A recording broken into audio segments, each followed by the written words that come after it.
नमस्कार दोस्तों, पार्ट 4 में आपका स्वागत है। तो इसी के चलते हुए हम चलेंगे इंसर्ट टैब पे। अभी हमारा पिछली वीडियो में होम टैब क्लियर हुआ था, इस इंसर्ट टैब पे हम चलेंगे। इसके अंदर भी आपको डिफरेंट तरीके के आपको ग्रुप दिखाई देंगे। तो सबसे पहला ग्रुप होता है पेजेस, जिसके अंदर हम कवर पेज वगैरह हम जिस तरह के बनाना चाहें उस तरह के हम बना सकते हैं। जैसे कि नोट पेज बनाते हैं हम, या बुक का पेज बनाते हैं, जो भी बुक के पेज आते हैं उनको हम डिफरेंट तरीके से हम कवर पेज बना सकते हैं उनका। अब इसी के साथ हम चलते हैं इसके कवर पेज के अंदर। तो ये जो ब्लॉक्स होते हैं, ये जो फील्ड होते हैं, ऑलरेडी कंप्यूटर के अंदर बाय डिफॉल्ट आते हैं। अब इसके साथ हम क्या करेंगे, जो भी हमें ब्लॉक्स लेना है उसको ले सकते हैं, उसके अंदर हम एडिटिंग कर सकते हैं। एडिटिंग करने के लिए हम क्या करेंगे, उसको एक टिक करने के बाद हमारा पेज पे इंसर्ट हो गया है। इंसर्ट करने के बाद इसमें हमें क्या लिखना है, हम बाकी का हम इसमें कुछ भी लिख सकते हैं। इसमें यह लिख सकते हैं, जैसे कि मैंने ये विराट कंप्यूटर सेंटर लिखा हुआ है टाइटल में, और डेट में आप डालना चाहें तो यहाँ से ऑटोमेटिकली डेट इंसर्ट हो जाएगी, करना चाहते हैं तो। और उसके बाद हम क्या करेंगे कि नीचे हम कोई भी टाइटल वगैरह कुछ भी हम लिख सकते हैं। टाइप द डॉक्यूमेंट सब टाइटल कौन होता है वो हम यहाँ पे लिख सकते हैं, ठीक है। इसके बाद क्या है कि हमें कुछ पिक वगैरह भी हमें लगाना पड़ सकती है। तो हम क्या करेंगे, इंसर्ट में जाएंगे। इंसर्ट में जाने के बाद हम इसमें से देख लेंगे कोई पिक लगानी है।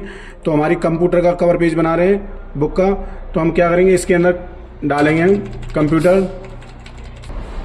तो इसी के बाद क्या है कि हम यहाँ से ले लेंगे कंप्यूटर, और इसमें से हम कंप्यूटर ले लेंगे। तो कंप्यूटर एक यहाँ आ जाएगा, और यहाँ आने के बाद हम दूसरा कंप्यूटर ले लेंगे। तो इसको हम ऊपर ही उठा के रख सकते हैं, तो ये बराबर पे आ जाएंगे, ठीक है। अब अगर कोई भी पिक बराबर से इधर उधर हम नहीं हटा सकते हैं तो हम सीधा जाएंगे रैप टेक्स्ट पे। रैप टेक्स्ट पे स्क्वायर पे करेंगे, इसको उठा करके हम कहीं भी रख सकते हैं, ठीक है। अब इसे भी हम इस तरह से कर देंगे, और स्क्वायर पे जा करके हम कहीं भी उठा कर रख सकते हैं, ठीक है। ये कवर पेज हमारा इस तरह का बना हुआ है। और भी डिफरेंट तरीके की डिजाइनिंग हम खुद कर सकते हैं, प्रैक्टिस करके देखिएगा, और अब और भी अच्छी आप डिजाइनिंग कर पाओगे सबसे। अब इसके साथ हम चलेंगे कि इंसर्ट पे जाने के बाद सबसे पहले मैं आपको बता दूं कि ऊपर कुछ हेडिंग भी दे सकते हैं, तो हेडिंग भी दे सकते हैं, ठीक है। अब इसके साथ हमारा जो प्रयोग हो सकता है, तो सबसे ज़्यादा कलर का होता है। डिजाइनिंग जिस तरह से करना चाहो उस तरह से कर सकते हो। तो सबसे पहले हमारा डिजाइनिंग इसका काम होता है, कवर पेज का सबसे ज़्यादा महत्वपूर्ण जो भी है कलर करना पेज का। तो हम जाएंगे पेज कलर में, या पेज लेआउट में जाने के बाद आपको मिलेगा पेज कलर। तो पेज कलर के अंदर जाएंगे तो डिफरेंट तरीके से किसी भी प्रकार का पेज आप कलर कर सकते हैं, ठीक है। ये भी आ जाएगा। और यहाँ से आने के बाद कोई भी कलर अगर नहीं सही लग रहा है तो आप मोर कलर में जा सकते हैं। और भी अनेक अलग तरह से करना चाहते हो तो इफेक्ट में जाएंगे, तो इसमें आपको अलग अलग तरह से आएंगे कि 2 कलर में बांटना है। तो 2 कलर इस पे कीजिएगा, इस पे रेड कर देते हैं, और रेड करने के बाद इस पे कर देते हैं हम येलो या ग्रीन कर देते हैं। तो इस तरह का भी हमारा पास पेज आ जाएगा अलग अलग तरह से, ठीक है। अगर इसके अलावा भी हम अलग तरह से कर सकते हैं कि एक होता है प्री सेट होता है, प्री सेट पे जाने के बाद इस तरह से कर सकते हैं। तो अलग तरह से कवर पेज हम बना सकते हैं, ठीक है। तो जो भी बुक पे पेज कवर पेज आते हैं उनसे डिफरेंटली बहुत कुछ अच्छा आप बना सकते हो, ठीक है। प्रैक्टिस करने की बहुत ज़रूरत है। अब इसके बाद हम करेंगे, अब इसके और हम और कलर करना चाहें, फिर इफेक्ट पे जाएंगे। तो हम क्या करना चाहते हैं कि ये डिजाइनिंग जो आ रही है हॉरिजॉन्टल में वर्टिकल करनी है, तो वर्टिकल कर सकते हो। इस पे जाने के बाद तो इस तरह से हम कवर पेज को बना सकते हैं। और भी बनाना चाहें तो इसके अंदर और भी कलर आपको देखने को मिल जाएंगे। फिर इफेक्ट पे जाएंगे तो इस तरह से टेक्सचर है, पैटर्न है, पिक्चर है, किस तरह का आप कलर देना चाहते हो पेज कलर को, उस तरह का बन जाएगा, ठीक है ना। इस पर एक बार टिक करके देख सकते हो, इस तरह का पेज कलर बन जाएगा। ओके कर देंगे, इस तरह का हम पेज बना सकते हैं, ठीक है। इसके बाद हम क्या करेंगे कि सबको क्लियर कर देते हैं, और हम चलते हैं सीधा पेज पे। सबसे पहले हम क्या करेंगे, यहाँ पे एक फॉर्मूला लगा लेते हैं, RAND ब्रेक बर्न। अब इसके बाद हम क्या करेंगे कि यहाँ चलेंगे तो इंसर्ट में जाने के बाद दूसरा ऑप्शन होता है ब्लैंक पेज, यानी कि डिफरेंट पेज है। हमारे पास एक ही पेज है अभी फिलहाल, ठीक है, वो आपको स्टेटस बार में दिखा देता है। अब इसके बाद हम क्या करेंगे कि ब्लैंक पेज के लिए हम जहाँ कर्सर हमारा रखा होगा तो वहाँ पर हम क्या करेंगे कि सिर्फ ओनली हम ब्लैंक पेज करेंगे, ठीक है, ब्लैंक पेज करेंगे। तो इस पर डिफरेंट क्या है कि एक बीच में ब्लैंक पेज आपको ला के रख देगा। तो टोटल हमारे पास 3 पेज हो जाते हैं। क्यों कि कर्सर के राइट साइड का हिस्सा जो भी है नीचे चला जाता है, और लेफ्ट साइड का हिस्सा ऊपर चला जाता है, बीच में एक ब्लैंक पेज आ जाता है। तो इसी हिसाब से मैं करके देख लेता हूँ एक बार। इसको कर लिया मैंने, कर्सर दूसरे पेज पे है, तो दूसरे पेज पे कर्सर है। टोटल पेज आपके 3 है इसमें, ठीक है। ऊपर वाला हिस्सा यहाँ आ गया, और नीचे वाला हिस्सा नीचे चला गया, बीच में ब्लैंक पेज आ गया, ठीक है। अब इसी के साथ हम क्या करते हैं, इसी के साथ हम चलेंगे पीछे। अब इसके बाद चलेंगे पेज ब्रेक। तो इससे क्या होगा, जहां कर्सर रखा होगा उसी को पेज को सिर्फ तोड़ देगा, ब्रेक करता है पेज को। अब ये बीच में कोई ब्लैंक पेज नहीं आएगा, तो टोटल पेज 2 ही होंगे हमारे। जब 3 हो रहे थे अब 2 होंगे, क्योंकि सिर्फ इसने तोड़ा है, ऊपर वाला ये गया और नीचे वाला ये गया, सिर्फ ब्रेक किया है इसने, ठीक है। इसके बाद हम चलेंगे दूसरा ऑप्शन, एक ग्रुप आता है टेबल ग्रुप। टेबल ग्रुप के अंदर हम इस तरह से हम एक टेबल बना सकते हैं सिंपली, 8 रो और 10 कॉलम बाय डिफॉल्ट हम इसमें से ले सकते हैं। और इसके अकॉर्डिंग देखा जाए तो अगर इससे काम नहीं चल रहा है तो हम इंसर्ट टेबल भी कर सकते हैं। तो इसके बाद क्या है, इंसर्ट टेबल करने के बाद हम क्या करेंगे कि इसमें पूछ रहे हैं कि आप कितने कॉलम और कितने रो इसमें इंसर्ट करना चाहते हैं। तो हमने सिंपली हम कर देते हैं कि 13 से 14 या 15 कॉलम कर देते हैं और रो हम कर देते हैं करीबन 8 से 9। तो हम क्या करेंगे, रो करने के बाद ओके करेंगे तो सिंपली यहाँ पे ऑटोमेटिक आ जाएगा। अब इसी के बाद हम क्या करेंगे, इंसर्ट में जाने के बाद टेबल में जाने के बाद हम कहते हैं कि टोटल इसमें कितना कर सकते हैं कि 63 कॉलम मैक्सिमम कर सकते हैं और मैक्सिमम रो कर सकते हैं हम 32,767 अधिकतम। तो इसके बाद क्या करेंगे, तो अब जैसे कि हम बताएं आपको, जो वर्टिकल होते हैं वो कॉलम होते हैं, जो हॉरिजॉन्टल होते हैं वो रो होती हैं। इस तरह से रो है हमारी, इस तरह से ये कॉलम है हमारी, ठीक है। इससे हम बैक चलेंगे, बैक चलने के बाद हम चलेंगे इंसर्ट में, टेबल में जाएंगे, टेबल में जाने के बाद ड्रो टेबल। अगर आप इच्छुक हो कि हम अपनी टेबल के अकॉर्डिंग, हम जो अपने ड्रो टेबल के अकॉर्डिंग अपने हाथ से बनाना चाहते हैं उस पर टिक कीजिएगा और यहाँ से चलेंगे सीधा टिक कर सकते हो, ठीक है। जिस तरह से हम टेबल बनाना चाहें इस तरह से हम टेबल बना सकते हैं इच्छा अनुसार, ठीक है। इसे भी हम बैक करके हम पीछे चलेंगे। इसके बाद हम क्या करेंगे, इंसर्ट में जाएंगे, इंसर्ट में जाने के बाद हम जाएंगे कन्वर्ट टेक्स्ट टू टेबल। इसका काम क्या होता है कि अगर हमें कोई भी टेक्स्ट डॉक्यूमेंट का टेबल में कन्वर्ट करना है तो आप उसको सेलेक्ट कीजिएगा और सेलेक्ट करने के बाद कन्वर्ट टू टेक्स्ट कीजिएगा।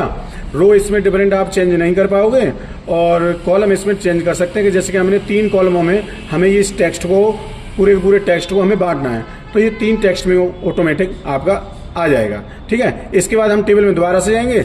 अब इसमें चलेंगे हम एक्सेल स्प्रेडशीट। कभी कभी काम पड़ जाता है हमें एमएस वर्ड पे काम करते करते कि एक्सेल का काम करना हो, तो हमें कोई जरूरी नहीं है कि एक्सेल को खोलें, सीधा एमएस वर्ड से ही सीधे एक्सेल में हम जा सकते हैं। अलग से एक्सेल आपको खोलने की कोई भी आवश्यकता नहीं है। तो इसमें हम डिफरेंट किया, हमें इससे ये काम किया है हमने एक्सेल में, तो एक्सेल का काम है हमारा। इस पर थोड़ा एडिटिंग भी कर देता हूँ, ठीक है। अब इसके बाद हम क्या करें, इसी को यहीं इंसर्ट करने के लिए इसी डॉक्यूमेंट में जहाँ कर्सर रखा था, तो सिर्फ बाहर क्लिक करना है आपको और ये इंसर्ट हो जाएगा, इंसर्ट हो जाएगा। और फिर भी कोई मिस्टेक होती है, कोई गलती होती है आपसे, तो 2 बार इस पर टिक कीजिएगा, दोबारा वही आ जाएंगे और इससे टेबल के बाहर आप टिक कीजिएगा, ऑटोमेटिक इंसर्ट हो जाएगा।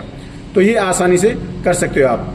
क्विक टेबल्स में क्या होता है कि जब भी हम कहीं भी कोई कैलेंडर वगैरह जिस तरह डेट के लिए हम लेना चाहते हैं, कोई फॉर्मेट अच्छा लगता है तो हम उसको टेबल के अंदर से ही ले सकते हैं। टेबल के अंदर से हम इसे ले लिया, इस तरह से हम इंसर्ट कर सकते हैं। इसमें फिर अपना एडिटिंग कर लो, अगर अप्रैल का महीना है तो उसमें एडिटिंग कर सकते हो आप, ठीक है। इतना सब कुछ लिखने से आप वैसे भी बच जाओगे।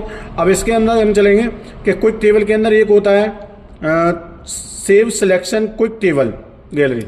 इसका मतलब होता है कि यह कैलेंडर की जो डिजाइनिंग है, जो फॉर्मेट है वो आपको अच्छा लग रहा है, तो परमानेंटली उसे सेव करने के लिए हम यहाँ पे टिक करेंगे, एक सिंबल होता है और टेबल में जाएंगे तो नीचे एक ऑप्शन हाईलाइट हो जाएगा तुम्हारा save selection to quick table gallery, तो ये ऑटोमेटिक सेव हो जाएगी। सेव करने के लिए हम इसे कर देते हैं सेव और हम चलेंगे इंसर्ट, इसमें इंसर्ट के टेबल में जाने के बाद क्विक टेबल में जाएंगे तो ये हमारा कहाँ है, देखो ये है। तो यहाँ पे बार बार इंसर्ट कर सकते हैं, हमें कोई भी दोबारा लिखने की कोई भी आवश्यकता नहीं पड़ेगी, ठीक है। नेक्स्ट ग्रुप होता है हमारा इलस्ट्रेशन। तो इसके अंदर सबसे पहला ऑप्शन होता है पिक्चर। तो पिक्चर में कंप्यूटर में जो भी पिक्चर होंगी आप इंसर्ट कर सकते हो और इसके अलावा इसे छोटा या बड़ा कर सकते हो और इसकी फॉर्मेटिंग ऊपर खुल जाती है कि आपको किस तरह से चाहिए उस तरह से आप इसे कर सकते हो, ठीक है। अब इसके बाद हम इंसर्ट में जाएंगे। इंसर्ट में जाने के बाद एक क्लिप आर्ट होता है कि कोई भी पिक्चर की आवश्यकता है वो आपके पास नहीं है तो क्लिप आर्ट में से जाकर के एक सर्च बॉक्स यहाँ पे खुलेगा साइड में, राइट साइड में, तो वहाँ पे डिफरेंट तरीके के आप इसमें से आप खोज सकते हो, सर्च कर सकते हो। अगर नेट चालू है तो कोई भी निकाल सकते हो, अन्यथा बाय डिफॉल्ट जो कंप्यूटर में होंगी वही आप ले सकते हो, ठीक है। तो शेप से जैसे कि हमने यहाँ से ये ले लिया तो ये ले लिया। अब इसके बाद इंसर्ट में जाएंगे। इंसर्ट में जाने के बाद शेप्स में जाएंगे। जिस तरह का आकार आपको चाहिए, जैसे सिंबल वगैरह बना देते हैं कि इस तरह से इधर जाना है तो इस तरह से हम सिंबल भी बना सकते हैं, उसका कलर भी चेंज कर सकते हैं, ठीक है। फॉर्मेट खुल जाता है इसकी डिजाइनिंग के लिए। अब इंसर्ट पे जाएंगे तो शेप्स होता है, जिस तरह का आकार आपको चाहिए जिस तरह का आकार यहाँ से ले सकते हैं, ठीक है। इसके बाद आता है स्मार्ट आर्ट। तो स्मार्ट आर्ट में क्या होता है कि इससे ग्राफिक्स से संबंधित सभी कुछ शेप्स आते हैं जो कि क्वालिटी में होते हैं। ठीक है, ये भी प्रोसेसिंग किस संबंध में आपको लिखना है, जैसे कि किसी भी बुक में हम बताते हैं कि सिंबल के अकॉर्डिंग बनाता है, छोटे छोटे बच्चों को हम सिंबल बना के और उस पर लिखकर बताते हैं, तो इस तरह से कर सकते हैं। ठीक है, प्रोसेसिंग ये ग्रुप के लिए होते हैं ज़्यादातर से। कोई भी काम ग्रुप का हो रहा है तो डिफरेंट तरीके से अलग अलग नाम देना होता है, अलग अलग डिब्बे से बनाने होते हैं, बॉक्स बनाने होते हैं। ठीक है, तो इस तरह से हम कर सकते हैं। जैसे कि एक बना के दिखा देता हूं मैं, ऐसे बना के दिखा देते हैं। जैसे कि मैंने आपको माना प्रोसेसिंग बना देते हैं। जैसे कि आपने ये लिख दिया और इसे लिखने के बाद मैंने ओके कर दिया, डिफरेंट तरीके से ये आ गया है। और इसके बाद हम जैसे कि मैंने आप यहाँ पे हर एक ब्लॉक्स में अलग अलग नाम दिया है, इनपुट प्रोसेसिंग आउटपुट, तो ये क्रिया होती है। अब इसके अंतर्गत क्या करेंगे कि फॉर्मेट में जाने के बाद हम इसे भी चेंज कर सकते हैं, और इसे चेंज करने के बाद हम बता दें कि डिजाइनिंग में चलेंगे तो इसमें डिजाइनिंग में ये होता है कि इस तरह से हम अलग भी कर सकते हैं, तो इस तरह से भी कर सकते हैं। इस तरह से करने के बाद इस अलग अलग डिफरेंट तरीके से आप हमें दिखा सकते हैं। 3D में इस तरह से 3D वगैरह में हम कुछ भी कर सकते हैं। आप कहोगे प्रत्येक ब्लॉक्स का थोड़ा कलर अलग होना चाहिए, तो हम इससे कर सकते हैं, सबका कलर अलग अलग हो जाएगा। ठीक है, इसके बाद एक फॉर्मेट भी आता है, इसके अंदर काफ़ी सारे ऑप्शन है, वो आगे हम वीडियो में बनाएंगे आपको। अभी फिलहाल इतना ही चलते हैं। अब स्मार्ट आर्ट हो गया। चार्ट बनाने का काम होता है किसी भी एक्सेल की वैल्यू को दिखाना। तो चार्ट का काम होता है कि जब भी आप इस पर टिक करेंगे तो चार्ट खुल के आएगा, आप कहोगे ये क्या आ रहा है, तो चार्ट आता है एक एक्सेल के अकॉर्डिंग, कि वो चार्ट का काम सबसे ज़्यादा एक्सेल में किया जाता है कि किसी भी टेबल की वैल्यू को दिखाने के लिए। ठीक है, इस तरह से आएगा चार्ट कि कौन सी वैल्यू ज़्यादा है, कौन सी कम है। ठीक है, इसे हमें एक्सेल में बता देंगे हम। अभी फिलहाल के लिए हम थोड़ा बैक चलते हैं और यहाँ से चलने के लिए इंसर्ट में जाएंगे। इंसर्ट में जाने के बाद स्क्रीनशॉट, तो स्क्रीनशॉट का काम होता है कि स्क्रीन पर आ रही सूचनाओं का स्क्रीनशॉट लेने के लिए, यानी कि इसके पीछे क्या है, जो एप्लीकेशन खुल रहा है उसका नहीं, उसके पीछे जो कुछ भी होगा उसका स्क्रीनशॉट लिया जाएगा। तो स्क्रीनशॉट पे जाएंगे, ये बता रहा है कि इसके पीछे क्या है, इसके पीछे ये है, ऑप्शन बता देता है, तो हम टिक करेंगे और टिक करने के बाद यहाँ से कितने एरिया का आपको स्क्रीनशॉट लेना है आप ले सकते हो, तो वो ऑटोमेटिकली आपके MS वर्ड पे इंसर्ट हो जाएगा। ठीक है, तो देखिए अभी तक तो मैंने इतना बता दिया, रुकना।